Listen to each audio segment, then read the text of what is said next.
अगर आप भी चाहते हैं कि आरसीएम म्यूजिक के वीडियो सबसे पहले आप तक पहुंचे, तो लाल बटन को दबा के चैनल को सब्सक्राइब जरूर करें और साथ में बेल आइकन को दबाना ना भूलें।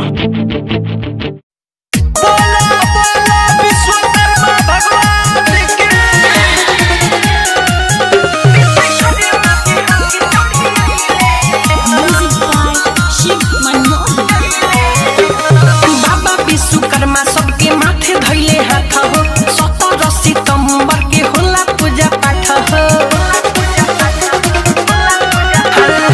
बाबा विश्वकर्मा सबके माथे धैले हाथ हो, 17 सितंबर के होला पूजा पाठ हो। पंडित जी पूजा करैले हो, पंडित जी पूजा करैले हो। घरे घरे घरे घरे हे मूर्ति धैले हो, विश्वकर्मा जी हाथी चढ़ी आइले हो। घरे घरे हे मूर्ति धैले हो, विश्वकर्मा जी हाथी चढ़ी आइले हो।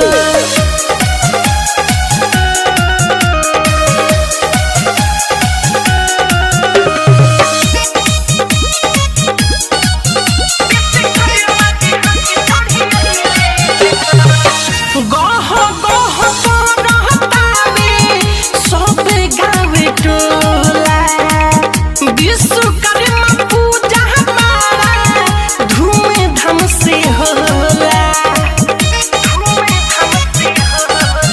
हो गह गह करहतावे सब गावे टोला, विश्वकर्मा पूजा हमारा धूमधाम से होला।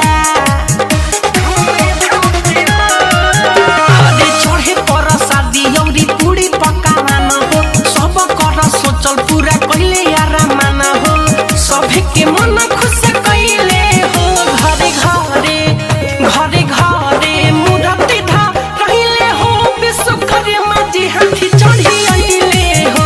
घरे घरे हे मूर्ति धइले हो, विश्वकर्मा जी हाथी चढ़ी आइले हो।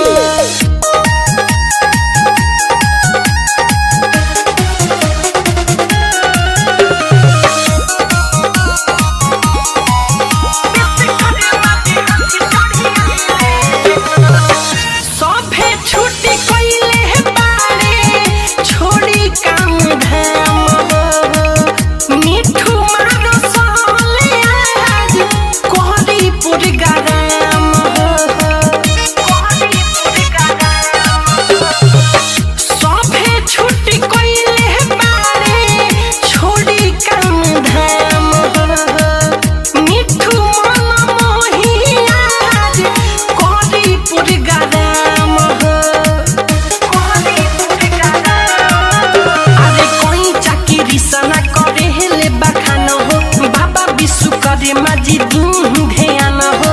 चरण में शीश झुकैले हो। घरे घरे घरे घरे मूर्ति धइले हो, विश्वकर्मा जी हाथी चढ़ी आइले हो।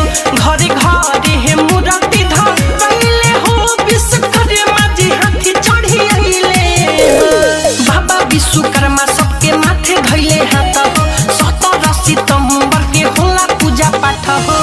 पंडित जी पूजा करैले हो, पंडित जी पूजा करैले हो। घरे घरे घरे घरे हे मूर्ति धइले हो, विश्वकर्मा जी हाथी चढ़ी आइले हो। घरे घरे हे मूर्ति धइले हो, विश्वकर्मा जी हाथी चढ़ी आइले हो।